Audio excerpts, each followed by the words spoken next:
martxan zientziak, teknologia, matematika, gizarte zientziak eta hizkuntzen artean egiten dugun proiektu bat da. Ikasketa kooperatiboaren dinamikak erabiltzen ditugu. Orduan ikasleak lehenengo eta behin rolak banatuko dituzte.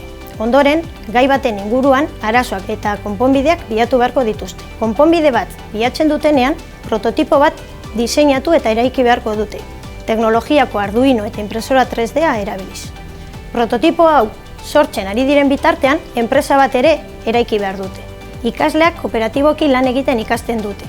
Liderra bilatzeaz gain, teknologia, enpresa eta komunikazio arduraduna aukeratu behar dituzte. Baina ezin dute beraien kabuz lan egin. Une oro, beraien artean komunikazioa egon behar da. Esate baterako, komunikazioko arduradunak triptikoa egin behar duenean, jakin behar du teknologiako arduraduna zertan dabilen. Edo, enpresako arduradunak gastuak kalkulatu behar dituenean, gauza bera. Ikasleengan motivazioa eta lanean jarraitzeko indarra ere ikusten dugu. Enpresa batetara akzio komertziala egitera joaten direnean, ikusten dutenean beraien produktua benetazko enpresa batek baloratu egiten duela, beraientzako izugarria da. Eta guretzako irakasle moduan gauza bera.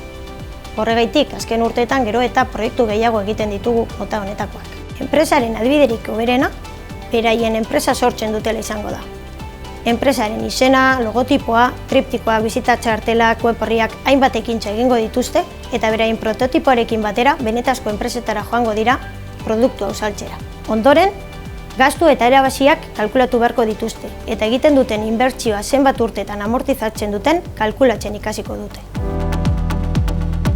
Neuronak martxan proiektu honekin ikasi genuen eguneroko bizitzean enpresa bat aurrera ateratzeko hainbat esparruetako profesionalak behar zirela.